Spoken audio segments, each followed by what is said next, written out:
नमस्कार, मैं हूं श्वेता। बिहारी न्यूज में आपका स्वागत है। आज है 13 अगस्त, दिन बुधवार। खबरों की ओर बढ़ने से पहले एक नजर डालते हैं आज के टॉप हेडलाइंस पर। बिहार में मुखिया सरपंच को मृत्यु प्रमाण पत्र जारी करने का मिला अधिकार। पीडीओ और नगर निकाय जल्द निपटाएंगे लंबित आवेदन। मुखिया सरपंच करेंगे हस्ताक्षर। बिहार में सभी शिक्षकों को जल्द मिलेगा ई सर्विस बुक। बायोमेट्रिक आधार सत्यापन की होगी जाँच। धोखाधड़ी और गड़बड़ी पर रखी जाएगी नजर। 15 अगस्त और चहलम को लेकर के प्रशासन अलर्ट। जुलूस के रूट का सत्यापन और वीडियोग्राफी अनिवार्य। डीजे पर सख्त लागू रहेगा प्रतिबंध। मुख्यमंत्री नीतीश कुमार का बड़ा ऐलान। बिहार सरकार करेगी घरों में सोलर पैनल की स्थापना। स्वच्छ ऊर्जा को मिलेगा बढ़ावा। बिहार में पितृपक्ष के लिए पुनपुन गंगा घाट पर तैयारियां तेज। पुनपुन नदी पर लक्ष्मण झूला पुल का जल्द होगा उद्घाटन। श्रद्धालुओं को मिलेगी सुविधा। सुप्रीम कोर्ट ने आधार और राशन को लेकर के निर्णायक दस्तावेज नहीं माना। चुनाव आयोग की प्रक्रिया में त्रुटियों को बताया शुद्धिकरण। सुप्रीम कोर्ट ने सुधारात्मक कदम उठाने पर दिया जोर। 14 साल की उम्र में क्रिकेटर वैभव ने मचाया धमाल। आईपीएल में 35 गेंदों पर बनाई सेंचुरी। बीसीसीआई ने खास ट्रेनिंग के लिए बुलाया बेंगलुरु। तो ये थी आज की टॉप हेडलाइंस। अब नजर डालते हैं उन 25 बड़ी खबरों पर जो आपके लिए जानना है जरूरी। रेलवे भर्ती बोर्ड ने पैरामेडिकल स्टाफ के लिए आवेदन किया शुरू।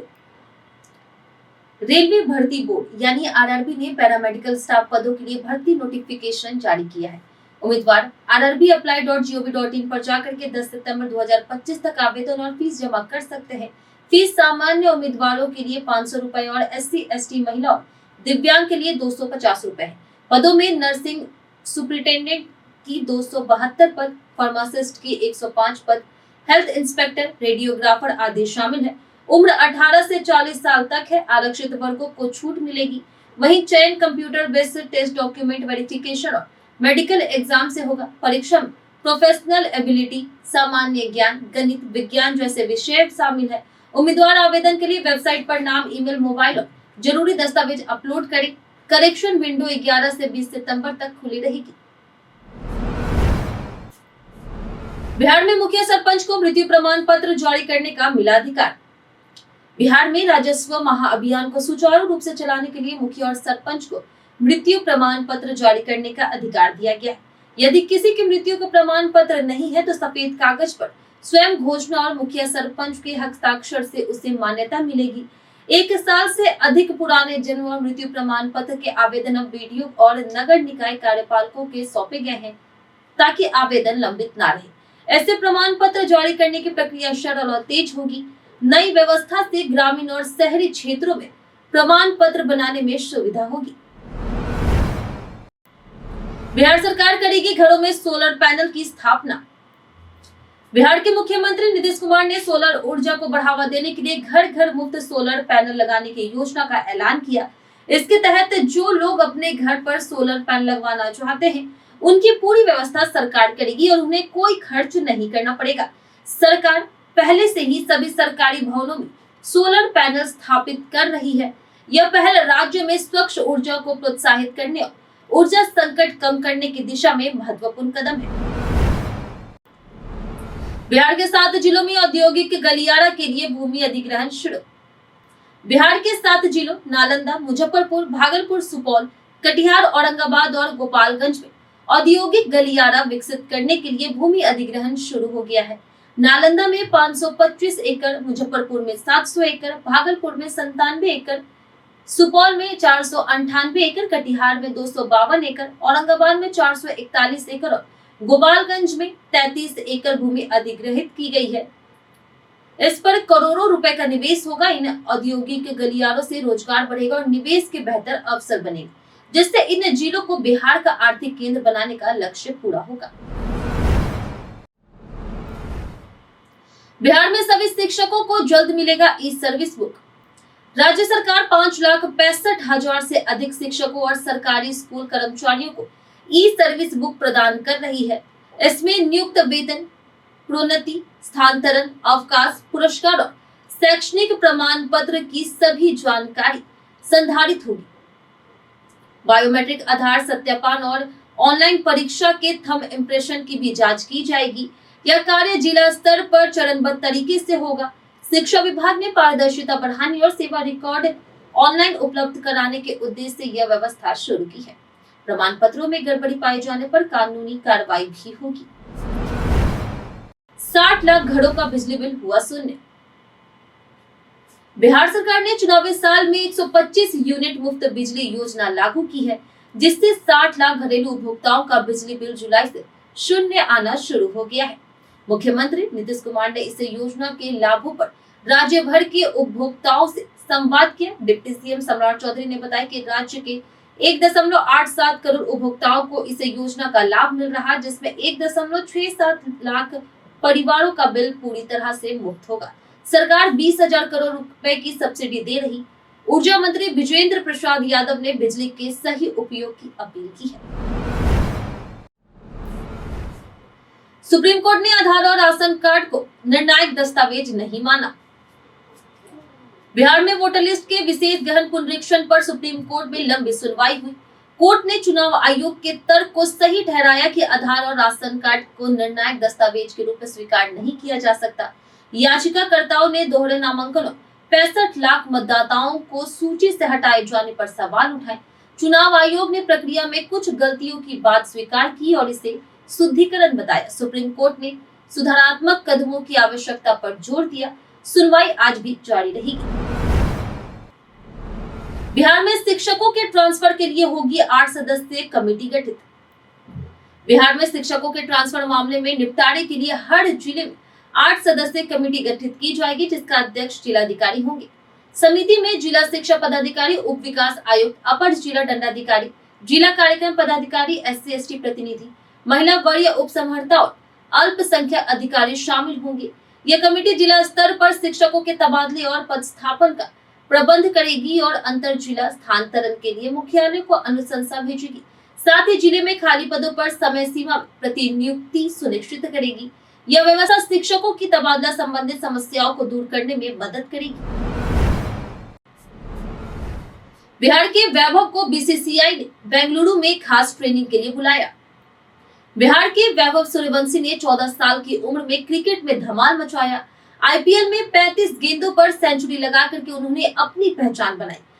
इंग्लैंड दौरे के बाद BCCI ने उन्हें बेंगलुरु के NCA में स्पेशल ट्रेनिंग के लिए बुलाया। यह ट्रेनिंग युवा खिलाड़ियों को सीनियर खिलाड़ियों की जगह भरने के लिए तैयार करने का हिस्सा है। वैभव का अगला लक्ष्य लंबे फॉर्मेट से स्थिरता लाना है। कोच मनीष ओझा ने बताया कि उनके पास अटैकिंग क्षमता है जो T20 और वनडे में बेहतरीन है, लेकिन लंबी फॉर्मेट में सुधार जरूरी है। 15 अगस्त और चेहल्लुम को लेकर के प्रशासन अलर्ट।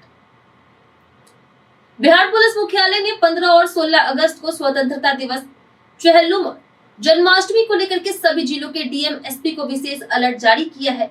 इस दौरान 59 कंपनी अतिरिक्त पुलिस बलों का प्रबंध किया जाएगा, जिसमें बिहार विशेष सशस्त्र police, DG reserve, SSB rapid action force और CRPF शामिल है। 8000 ट्रेनी पुलिसकर्मियों की भी सहायता ली जाएगी। जुलूस के रूट पर सत्यापन और वीडियोग्राफी अनिवार्य है तथा DJ पर प्रतिबंध रहेगा। 24 घंटे कंट्रोल रूम सक्रिय रहेगा और नियमित खैरियत रिपोर्ट ली जाएगी। असामाजिक तत्वों पर कड़ी कार्रवाई जारी है। 339 मामलों में कार्रवाई की मिली स्वीकृति। बिहार पुलिस मुख्यालय ने हालिया आपराधिक गतिविधि और सुरक्षा तैयारियों की जानकारी दी है। ADG पंकज दराद ने बताया कि राज्य में 1300 अपराधियों की पहचान की गई है, जिनमें से 280 मामलों के लिए न्यायालय में प्रस्ताव भेजे गए हैं और 7 अपराधियों की संपत्ति जब्त करने की कार्रवाई जारी है। जनवरी से जुलाई 2025 तक CCA की धारा 3 के तहत 1662 प्रस्ताव जिलाधिकारियों को भेजे गए हैं, जिनमें से 339 मामलों में कार्रवाई स्वीकृत हुई है। सुरक्षा के लिए जिला पुलिस के साथ केंद्रीय बल भी तैनात किए जाएंगे। बिहार में 7 लाख से अधिक लोगों के पास 2 वोटर ID। बिहार विधानसभा चुनाव से पहले निर्वाचन आयोग ने मतदाता सूची का विशेष गहन पुनरीक्षण किया, जिसमें उप मुख्यमंत्री विजय कुमार सिन्हा समेत 7 लाख से अधिक दोहरे मतदाता पाए गए। एरोनेट सॉफ्टवेयर राष्ट्रीय स्तर पर मतदाता डेटा मिलाकर के ऐसे मामले की पहचान करता है। आयोग 1 सितंबर तक दोहरे एपिक धारकों के आवेदन का इंतजार करेगा। उसके बाद एक सूची से नाम हटाया जाएगा। यह प्रक्रिया चुनावी पारदर्शिता और एक व्यक्ति एक वोट सिद्धांत को सुनिश्चित करने के लिए जरूरी है। मतदाता फॉर्म 7 ऑनलाइन या कार्यालय में जमा कर नाम हटवाया जा सकता है। बिहार प्रशासनिक सेवा के 54 वरिष्ठ अधिकारियों का हुआ ट्रांसफर। सामान्य प्रशासन विभाग ने बिहार प्रशासनिक सेवा के 54 वरिष्ठ अधिकारियों का ट्रांसफर किया है। इसमें अपर सचिव, संयुक्त सचिव, अपर समहर्ता, उप सचिव और उनके समकक्ष स्तर के अधिकारी शामिल हैं। कई जिलों के डीटीओ का भी तबादला हुआ है, जिनमें सहरसा, बेतिया, अरवल, किशनगंज, रोहतास, नालंदा, भोजपुर, जहानाबाद, औरंगाबाद, बेगूसराय, सुपौल, सीतामढ़ी और शेखपुरा शामिल है। ट्रांसफर का नोटिफिकेशन मंगलवार को जारी किया गया। 12 अगस्त तक चुनाव आयोग को नहीं मिली कोई आपत्ति। बिहार की नई मतदाता सूची के प्रारूप प्रकाशित होने के बाद विपक्ष ने सड़कों और सुप्रीम कोर्ट में इसका विरोध किया, क्योंकि कई जीवित लोगों के नाम काटे गए। चुनाव आयोग ने दावा आपत्ति के लिए 1 अगस्त से 12 अगस्त तक समय दिया था, लेकिन अब तक किसी भी राजनीतिक दल ने कोई दावा आपत्ति दर्ज नहीं कराई है। आयोग ने फिर से अपील की है कि त्रुटियों को सुधारने के लिए तुरंत दावा और आपत्ति दर्ज करें। राजनीतिक दलों के पास 1,60,813 बीएलए है, लेकिन उन्होंने अब तक कोई कार्रवाई नहीं की। बुलेट प्रूफ कांच में सुरक्षित भगवान बुद्ध की अस्थियां।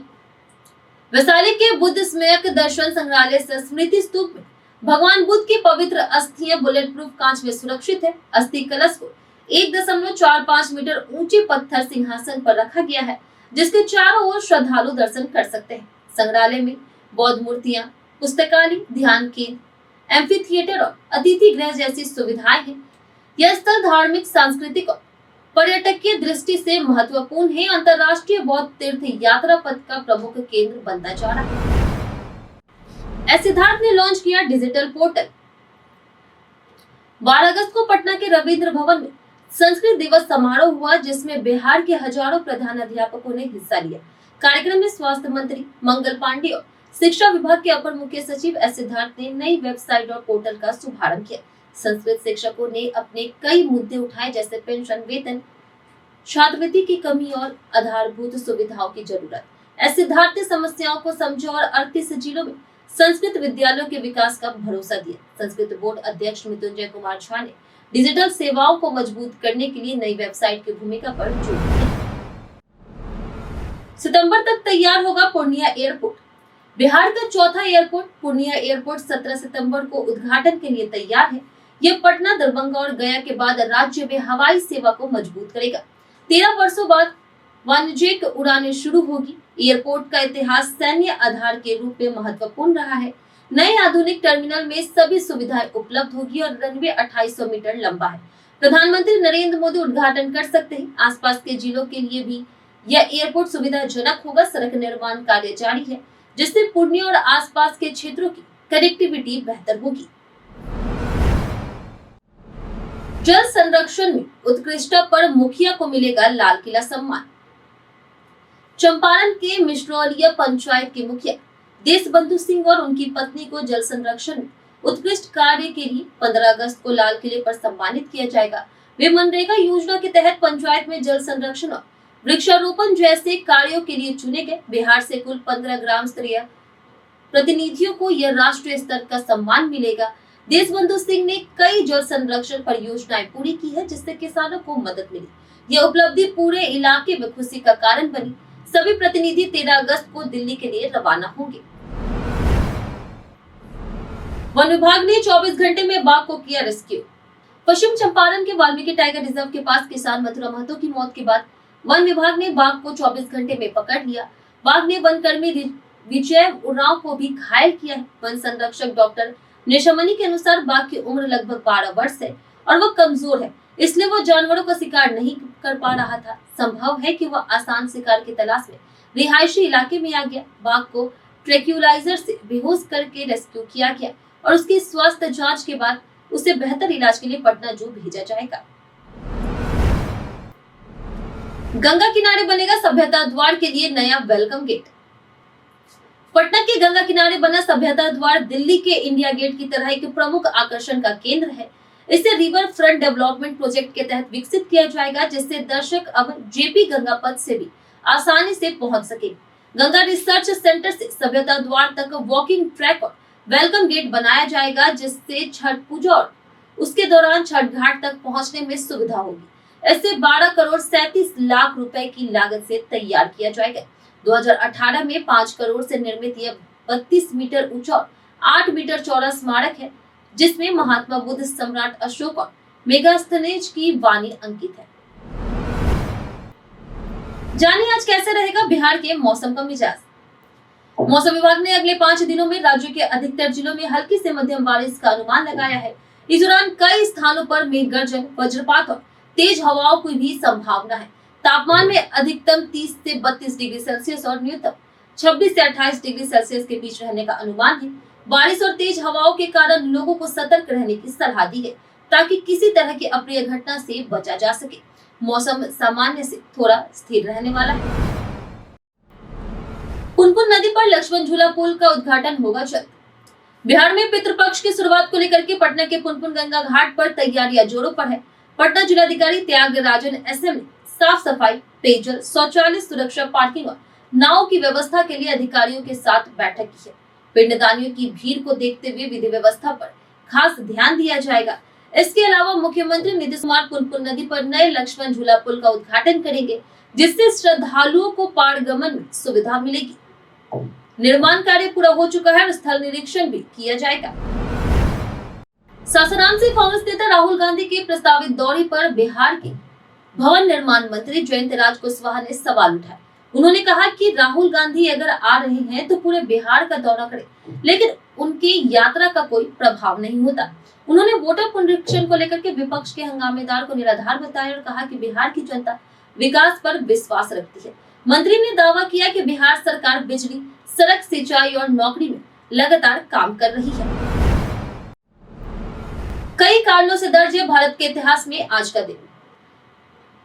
आज कई महत्वपूर्ण घटनाएं हुई। 1784 में पिट्स इंडिया विधेयक ब्रिटिश संसद में पेश हुआ। 1795 में वीरांगना अहिल्याबाई होलकर का निधन हुआ। 1863 में राजनीतिज्ञ गंगा प्रसाद वर्मा का जन्म हुआ। वहीं 1887 में क्रांतिकारी नरेंद्र मोहन सेन का जन्म हुआ। 1936 में महिला क्रांतिकारी भिकाजी कामा का निधन और अभिनेत्री वैजयंती माला का जन्म हुआ। 1951 में भारत का पहला विमान हिंदुस्तान ट्रेनर 2 ने उड़ान भरी। 1963 में अभिनेत्री श्रीदेवी का जन्म हुआ।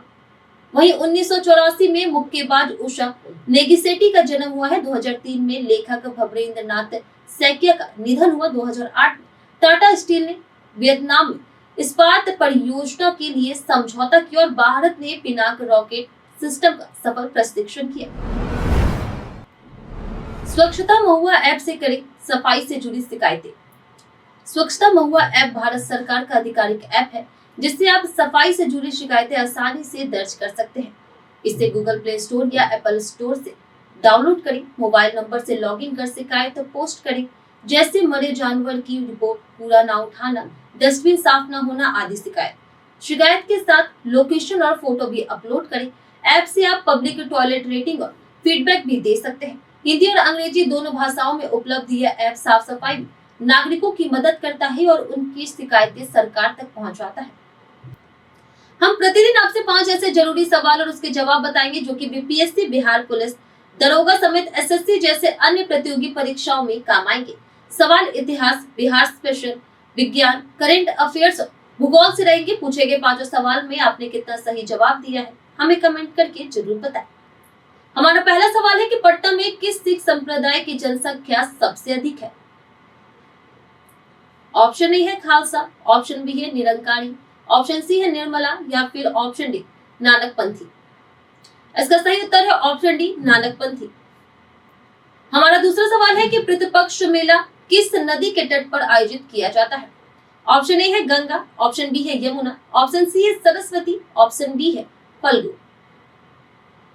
इसका सही उत्तर है ऑप्शन डी फल्गु। हमारा तीसरा सवाल है कि बलवंत राय मेहता समिति पैटर्न के अनुसार पंचायती राज लागू करने वाला पहला राज्य कौन सा था? ऑप्शन ए है बिहार, ऑप्शन बी है उत्तर प्रदेश, ऑप्शन सी है राजस्थान, ऑप्शन डी है हरियाणा। इसका सही उत्तर है ऑप्शन सी राजस्थान।